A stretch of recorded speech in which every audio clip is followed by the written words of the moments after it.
Hello and welcome to episode 47. I don't have to have two people shouting hello at me, so hello Kyle, how are you? I'm good, thank you. How are you? I'm good, thank you. No Gregory today, he is on his Where's holiday Greg? again, he's on holiday again, so hope you're His enjoying life's it, a holiday. pal. He's always on holiday, For some. but well he's enjoying the Rugby World Cup. Not quite football, but Or the we'll let him Euros. off. Yeah. We'll have a lot of Euros coverage next year, so that's to look forward to. Stay But tuned. just to get started, let's talk about Rangers. So I was at Ibrox the other night for Rangers versus Real Betis, a 1-0 win. Don't ask me how because I don't really know. Some result. We we had a poor first half. Second half kind of came out. There was a 20-minute spell, and this quote might be missing a few expletives, but one of the gentlemen behind me that was kept shouting, "That's better, Rangers!" There was about a 20-minute spell. We seemed to just kind of gel and got the goal, and then just kind of parked the bus. And to be honest, the amount of attacking that Real Betis did, I don't know how they didn't get a goal by then. Bolton's just top form. Butland's definitely kept us in it. He pulled off some cracking saves on Thursday night, and we'll come on to yesterday, Sunday, which wasn't yesterday. Yesterday was Monday. Today's Tuesday. I need to So get I my thought it was Monday. I need to get my, I need to get my calendar out. But So we're recording on the no, Tuesday today. yes, it wasn't quite night and day because Rangers weren't particularly that good on Thursday night, but it was pretty shocking on Sunday. I think the fact that they went off with a 1-0 win and still got booed shows a lot about the performance, especially with Michael Beale in the interview afterwards saying he's not good enough. He says he's had to have a stern word with some players. They just don't look like they want to be there. There's no oomph. They're lacking something, and I'm not quite sure what's going to fix it. But they need to get their finger out because I'm starting to panic. By saying things I'm going to have words with them isn't doing it. It's all words. You need to act on these words. Yeah, well, I feel like managers like They're too soft. think it like I'm trying to put a bigger picture here. I feel like managers these days, if unless you've got like the experience and the kind of stature at the club, I feel like having a stern word isn't going to work because you think like when Walter Smith was the manager and something was going pear shaped, he would go through them and it worked. Whereas I don't know, Michael Beale, Here, his theoretical handbrake that he was apparently not let off yet. I don't know when he's deciding to let it off because he's not done it yet, and this was at the start of the season. He said that. sorry, a big hill, and they're just slowly rolling down towards a big river. That is the championship. He wanted to let his hand. Well, I mean, I wouldn't go that far. He wanted to let his handbrake off, but he can't do hill starts. Each two of us. I'm quite good at that. I'm not gonna lie.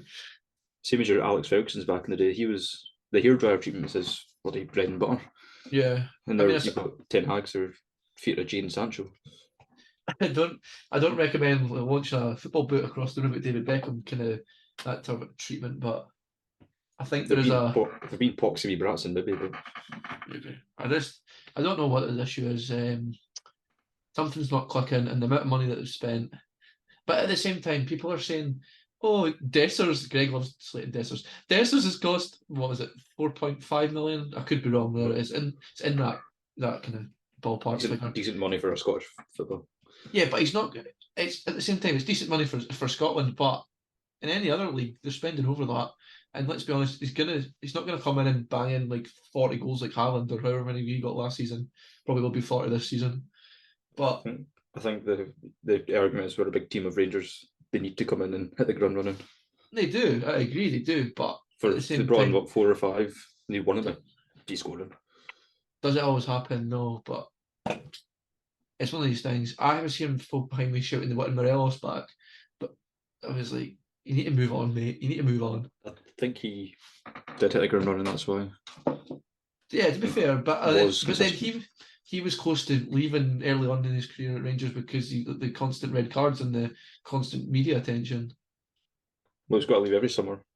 Every summer he's linked with somewhere. Yeah, is it Santos now? I heard he was well. He'll leave Sanos. Somebody said he's got Grass's Greener syndrome. Strange. It's a completely different topic, but I keep seeing this that Jota. Who did he sign with again? Was it Al Ittihad? El Ittihad, same as Benzema. Yeah. Well, apparently they've got this this ruling that you can only have so many foreign players. So apparently he's come in for however many million they got from 20 something, yeah, which is very good to be fair. But they're saying that actually he might be out the door when he's only just signed. I mean, there's no way he's going back to Celtic. Probably, but it's going to like a Premiership. Yeah, it's just baffling that he signed for 25 million and they're not even going to like have him for a year. But then they're wanting Salah, so that's probably why. If I'm sure it was then that wanted Salah, so that kind of works out. But it just seems to be that the players think they're like you say the grass is greener outside.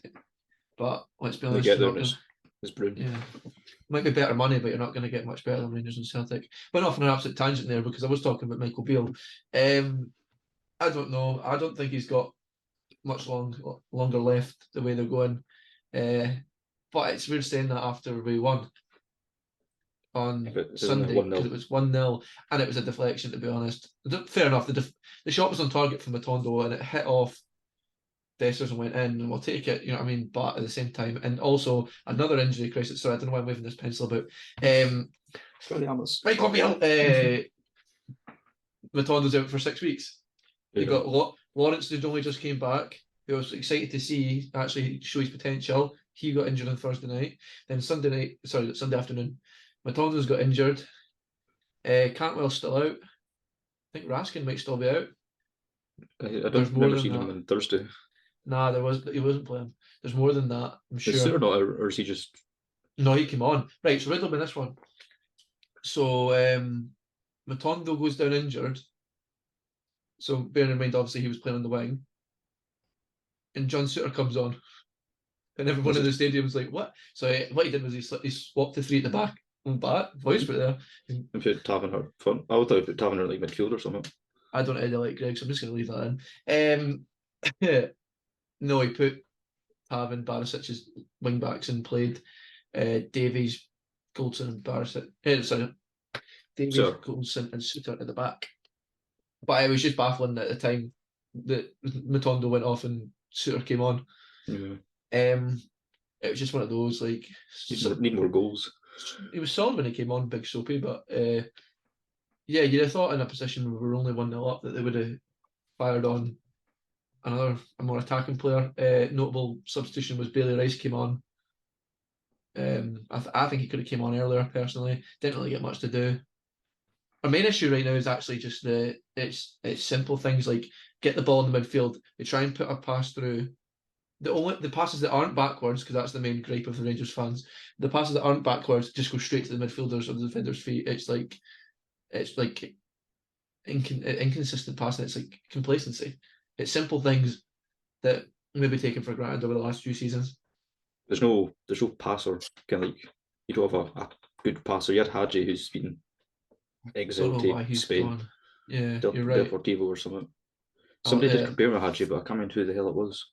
It might have been Cantwell. You need someone who can.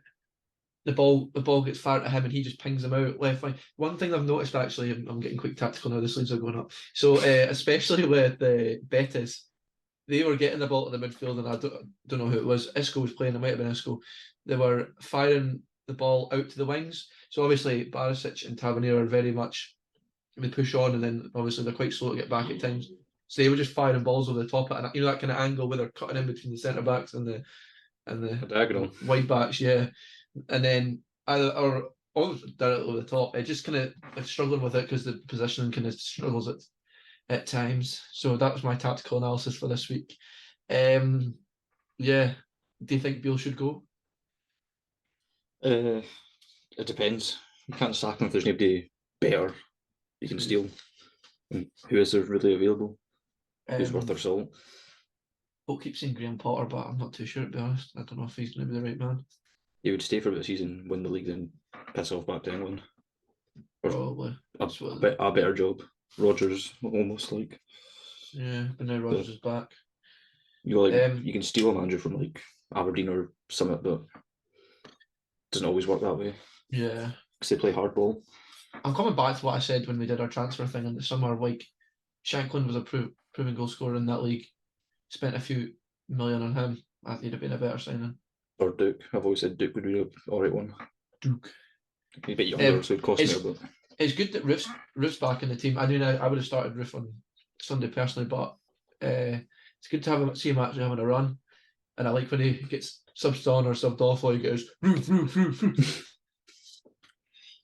You almost rate him because he's played him a lot this season. Yeah, he's a really good player. It's just he's been hampered with injuries over the last years. Made a jelly. Oh no, chili piece. Jelly piece Roof. And yeah, just I've wrote down thoughts in the interview. He's just, I think he's less talking, more doing. Yeah, you get the finger out because Celtic don't seem to be holding back. They're kind of progressing on more. So you could say slow start, but I don't think it was significantly slow compared to Rangers. They winning games. They drew with, was it St Mirren? Johnson. St Johnson. And they lost, but it was in the League Cup, so I mean that's not really affected their points tally, and they've won the last Old Firm, so I mean they're in the hot seat. And let's be honest, it's not like they're lacking confidence. There's got plenty of players as well, brilliant squad depth. So yeah, much better squad depth than Rangers. That's what I always credited when 155 was that you had players coming off and then being replaced by players who were just as good. Whereas I don't think Beale has as much confidence in his bench. He's all really young boys, isn't it? That's the issue. Yeah. Who doesn't rate? And I don't mind the likes of Bailey Rice coming in because I think he's maybe the next big thing. But they say that about all the Rangers youth. So was Laurie and Lovelace. Yeah, Lovelace wasn't next big things. Lovelace was on the bench. Here's one for you. Let's just talk about it while we're on a Rangers run. There was the photo, you know, like when the teams come in and they do them coming out to look at the pitch. They were all in suits apart from Goldson and I think it was Rice. And Rice was in a suit. Sorry, it was Lovelace. And maybe someone else, and they were getting absolutely dogs abuse because Rangers have always traditionally worn suits, club suits, to uphold traditions and such, but they were calling the professionalism of like the likes of Goldson and that. What do you think? Do you think modern players care about tradition, so to speak? No, unless they're like a fan, they wouldn't give a monkey. True, actually, yeah. I suppose a lot of players will come in and know that uphold the values of Rangers, but then maybe your young boys might because they've played and they want to get in the team and they've kept the team, but Goldson when they care, he's just there for money, really. Yeah. Then someone made a valid point actually was that they could have been in the training ground in the morning doing tests and stuff. You know what I mean? Like with a part match, but I'd get changed into a suit again. It's not hard to whack a shirt and a tie on. Exactly. I just thought it was an interesting one. Yeah, I think if folk are doing it, you should all do it instead of half and half. Yeah. It looks better, more professional. Aye, I agree. Right, let's move on, Let's move on. So, big result in the Premier League. Yeah, Greg's not here to gloat about it, so we don't have it. His Cheshire Crack grin along the screen. It will still be there next week, there's no worry. Away from home, Newcastle won 8-0 against Sheffield United. What's your thoughts? Not much you can say, really. Sheffield United must be pretty mince. The thing that blew my mind was that it was 8 different goal scorers. Yeah, I was going to say that as well. I seen it. Gordon was on the bench. He came on and still dropped a 9.8 rating. You can't argue those stats, really, can you? I think everybody was in like, a green rating bar, the keeper and a defender. So. Aye, and Nick Pope was in my fantasy team. I got a clean sheet though. I know. We'll get onto that later. I had an Anna on the bench and he got 1 more point, but I was like, you know what, I'll sacrifice that point. This is a question that's been fired out a lot. I've seen it on quite a few different podcasts as well, but I thought we'll talk about it. Is the gulf between the Premier League and the Championship too big? I think no. Well, I'm not sure because if you look at the league table now. The bottom 3 are the teams that came up, I believe. I don't know. Again, Luton and Sheffield are in the bottom, but I don't think the third team is. Burnley was the other team that came up. Yeah, and I'm sure it is. I looked this morning and I don't want to say in case it's factually incorrect, but no, I'm right. It's Sheffield bottom on 1, Burnley's on 1, and Luton's on 1. But it goes Sheffield, Burnley, Luton due to other factors and like goal difference and such. My reason is you've got a transfer window. It depends how they spend their transfer window, the players they bring in. Thing is, though, you're going to have this constant vicious circle because I think it's Greg that said it. The parachute payments, like the money's mental that they'll get in comparison to the teams that are in the Championship, like pushing for playoffs and such. So they're just gonna, if not, well, sell the players. If not, just reinvest it, and then they'll keep going up. Because look at Burnley; they went down and they're straight back up. They're not. I think so, but they sacked Dyche and got like a decent playing manager rather than just football. Yeah, He's, Sheffield United are kind of a yo-yo team at the minute. They've kind of been they're down and up. up for a few seasons and they went down for a couple and they're back up now. Yeah, obviously Luton's first time in the Premier League, and I don't think anyone's that's gonna take that away from them. The money they're gonna get from it, TV revenue and such, they're just gonna reinvest it. They're getting a new stadium, and that'll be 100% funding it. And then you've got They've got the same team as last season for the most part. A couple of free agents, but it's still the same team. So saying that they're not bottom after. Well, they've played 5. Burnley have played 5, and Sheffield United have played 6. Luton have got a double game week in FPLs. Oh, so they must have a game midweek at the start of the season with their stadium. I don't know. You froze my screen there, so I'm hoping. Oh. He came back, it's fine. I was panicking there, so I don't know how long I can talk for by myself. 17th is Bournemouth. They've kind of been on the verge. Wolves, who have seemed to have dropped over the few seasons. Keep selling their players. Yeah, that's the issue, and I don't know if they're really reinvesting that money as well, so should be. And Everton in the 15th. Greg's not here to moan about them as per. I see his point now. They should be a lot higher with the money they get, spend, stadium, all that carry on. I can't see them going down, but I do agree. Traditionally, they would have been a bit higher. When you think back to Moise, and were they not in Europe? 4th, 5th most of the time. Yeah, exactly. They've got England internationals playing and X, Y, and Z. They shouldn't be doing there. I'll put one more team at this. The team that are in 14th, Chelsea. What's your thoughts on that? I think it's appalling, but it's quite funny. It's just mental how much money they've put in. They're 14th. They've got 5 points in 6 games.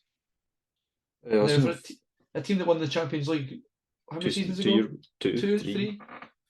It was the COVID year. Yeah. So Astrid Wetch has cursed them. I seen a photo this morning of like their strikers since Costa left, and like how they've all scored a combined 2 goals. Was it Higuain, Werner? He was the best in Werner. That says a lot. Yeah, I'd say so. Speaking of London teams, the big result from the weekend, the North London derby, it was 2-2 between Arsenal and Tottenham. Big Saka getting, I think one went down as an own goal and he scored a penalty, and then Son got 2. I watched the highlights. Adrian Madison's celebration. It looked like a good game. I didn't actually watch it, but saw the highlights, and I've put down. I think Ange seems to have proved all his haters wrong, because he seems a very popular choice now. I think he's done well in general. We had a pretty poor pre-season. We all said ourselves he was going to be quite crap, but he's fair play to him, actually. Proved us wrong. Like he did it in Scotland in very little time. Like fair play, Gerrard won the league, but how many years did that take him? 3, I think. Exactly. I'm not comparing that in a sense of, like, let's be honest, I think the team that Ange inherited was probably a bit better than the team that Gerrard inherited, but at the same time they were on the spiral and they'd messed up 10 in a row. But he seems to have went into Tottenham, and let's be honest, he's done well. They're doing really well. Sold Kane their best player and made them better somehow. Yeah, sitting at 4th. 14 points after 6 games, can't argue with that, to be honest. Son seems to have got even better somehow. Don't know if it's possible, but he's got better with Kane. Maybe the fact that he isn't in Harry Kane's Harry Kane's shadow anymore. He's the focal point. Yeah, he was always good when Kane was there, but he seems to have hoided all the deadwood, like Lloris, defenders, whatnot. So he's got his new keeper, Vicario. Seems to be all right. Yeah. Saying that about Son, he seems to have done really well since Kane's left, but also Kane's done really well since he's left. He seems to have settled in at Bayern Munich excellently. For a while, to fair. Enjoying Oktoberfest. But I seen he got a hat-trick. He did. You know what I think? I forgot, and I was looking yesterday actually, I forgot he signed a deal with Skechers, and his boots are Skechers. Yeah, so I mean, fair play. Didn't know they did Oh, football boots, but must be a new no, thing. did I? I think they're kind of branching out and they've managed to sign him up. Because let's be honest, he's one of the biggest footballers in the world. I think they're English as well, so that's probably why they went for him. Yeah, I mean, you see a lot of sports people doing that. Like, for example, I know it's not football, but Michael Smith signed with Shot, obviously traditional unicorn, and he's Shot. And I'd say the big ones are really Winma, unicorn, and Target, and he's kind of went out there with Shot and kind of same principles. Harry Kane, I think, like an up and coming, trying to establish themselves. So fair play to him, and he's doing well. I want somebody wear Sondico boots. I would love it. I don't know if they'll catch on unless you get a lifetime deal with that. Watch your space. Aye, on that note, I'm not sure if I want to wear them. No, I wouldn't either, but Nah. Right. I don't like comfy. I mean, I don't think I ever had a pair, but I remember when I used to go to Sports Direct back before I refused to shop there, Mike Cashley. I remember picking them up and there was Our young team used to wear them. I mean, they were a choice. We won't name names. No. I used to have a pair of Sunday goalie gloves, and I mean, they were all right. I'm pretty sure you had. Yeah, I had the balls because it was too good for a ball. I had shin pads, bibs. They weren't my bibs, but my first proper shin pads were I'm trying to think Umbro ones. They were blue ones, right? And the Velcro went on them. And then I was like to my mum for my Christmas, can you get me like a proper pair of Nike ones, like the fancy ones? And you remember the ones that used to have the bit that went over your foot and it went around that covered your ankle, and then that Velcroed onto these big massive shin pads. I've got my old ones over there, but I can't walk away. So, but they're like the same as yours, just like the big ankle things, and fucking wrap around your leg with 10 times. And now footballers wear wee AirPod cases in a wee sleeve. I had a pair of like the same ones that you slid in a sock. They were just kind of weird, but I don't like them. I like the ankle protectors. Yeah, same, because when I was in goals, they used to always move along my leg. I'd like come out and they're on the back of my leg as opposed to my shin. Calf protectors. I know. Right. I've got some questions for you. We don't have a game this week. We thought, fair enough, won't do it because Greg's not here. Don't want to miss out. But I have some questions for Kyle. It's kind of like a game, but it's opinionated more than football knowledge. Right, it's a game of would you rather. Would you rather? Start off. Would you rather score the winner in a Europa League final or make an appearance in a Champions League final? Definitely scored the winner.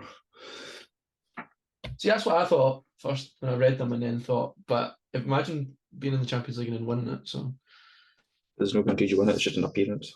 Yeah, but I mean, is it worth taking that risk? Is what I'm saying. More likely to remember the winner, a goal scoring winner than Jonathan, who's played in a final in 2001.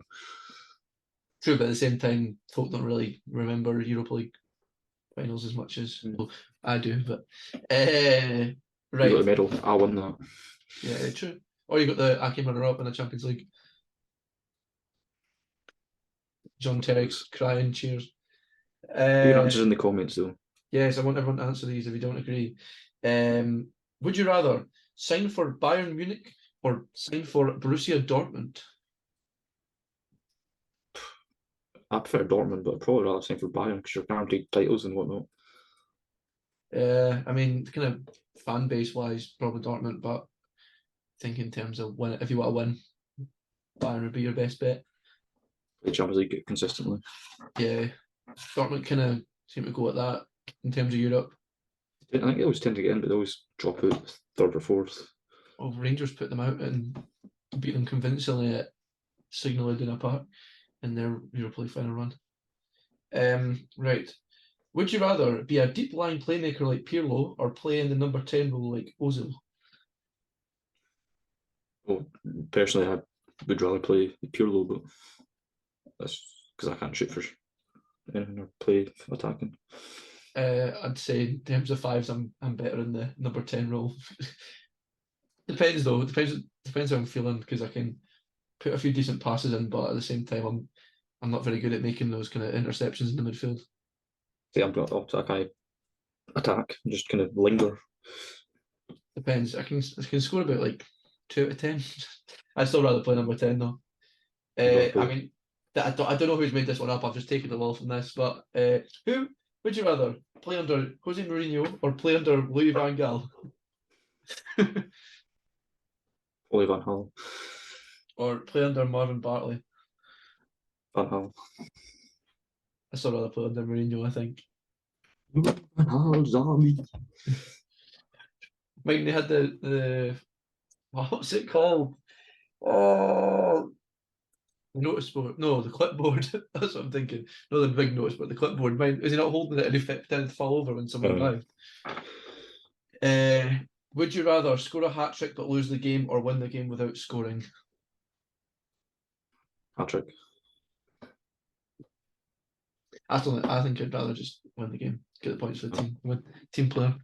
Get my goal bonus. That depends what team you're at though. That could be pennies. Scored a hat trick on Thursday. We lost, so How was your goal bonus? I think I'm buying McDonald's. You had to buy it. Would you rather play in a midfield alongside Roy Keane or play in a midfield alongside Patrick Vieira? Probably Vieira.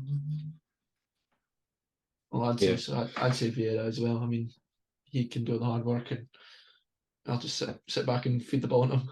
I think he was just really a decent tackler, just a hard man, really.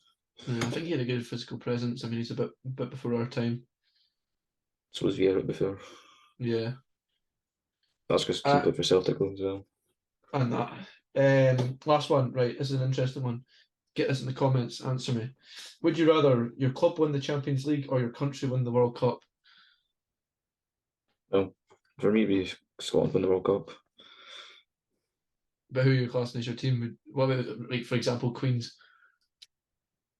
Well, yeah, be fair. That's like the World Cup's a bit more.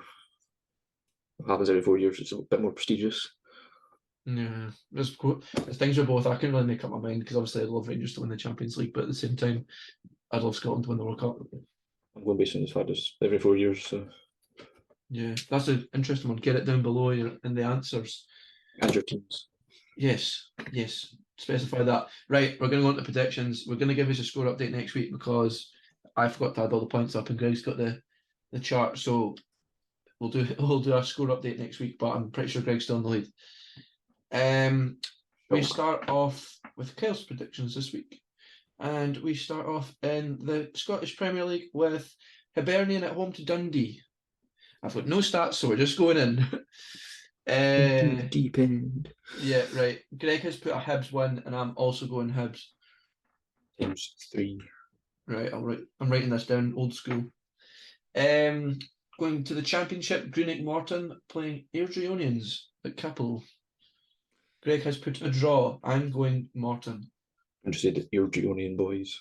Well, we've all went for a different one, so that's interesting. Right.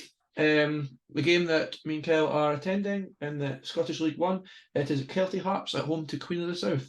Obviously, at the weekend, I can give you some stats of this because I was here.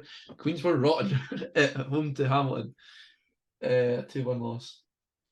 But Kelly also got pumped by Falkirk 4-1 to 5-1. So yeah, so I think it'll be a case of both teams want to make up for their results at the weekend. Greg's put Queens, Robert's put Queens. Kyle? I'll say Queens, but I think it might actually be a draw. That's fine. Yeah, I'm picking Queens. I think we'll bounce back. Scottish League 2, Dumbarton versus Stranraer. Greg's put draw again. I'm going Dumbarton. I think Dumbarton's about right. Yeah. Dumbarton, and you're putting Dumbarton as well. Yes. I feel very old school typing it. You've got Greg hammering the keyboard. Right. Back to the Prem. Talking about Ange.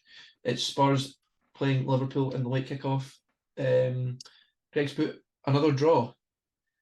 You're very creative this week. I know. Creative this week. I know. He's went 3 draws and 3 normal wins or whatever you want to call them. What do you think? I'm not actually sure. I think Spurs could do it, but Liverpool are kind of needing to bounce back. But I know what, I'm going to go with my gut. I'm going Spurs. Yeah. Bias takes over Liverpool. At least the points will kind of be different this week because we'll all kind of pick different things apart from the Hibs game. And then to La Liga for Getafe versus Villarreal. Greg's put Villarreal. I'm also going Villarreal. I don't know anything about either team, so I'm just going to say Villarreal. Very original, but I don't blame you. So that brings us to an end. Well, like I say, we'll do an update on the scores next week. What we can do an update on the Fantasy Football League. Kyle Pagan's still in number 1. He's on 409. Jack Hughes jumped up to number 2 at 376, who knocked Kyle Palmer down to 3rd place with 364. Greg's in 4th. Oh, you're drawn with Greg, actually. I do apologise. They're drawn. And then you've got me all the way down to 13th with 319. However, I've been on the rise, so there's still time. Everyone keep it up. Yes, everyone keep going. It's been kind of a bit of fluctuating. Shout out to Scott Miller, who's now off the bottom. Zangible Blue, commiserations. Yes. Unlucky, my friend. I'm sure you'll have a relegation battle this season. But thanks again for everyone. So it's very entertaining. I actually check it this year. Doesn't mean I'm doing any better because usually I just leave it, but now I've not really got an excuse. Right. I do it. It's rigged. Right. I think that kind of brings us to an end for this week. Anything, Tarka? Subscribe. Yeah. Please. The views are kind of like this. We need them to go like this. Share it with your pals and all that. Give us a follow if you haven't already done so. A subscribe on. Thought we follow on Spotify. Subscribe on YouTube. Give us a like, please. And if you're on Spotify, give us a wee 5-star rating because that'd be smashing as well. But yeah. Check out the socials as well. Don't forget said that, but yeah. Watch last week's one because if you haven't already, because a lot of effort went into that. It was another special which you asked for, so that's why we did it.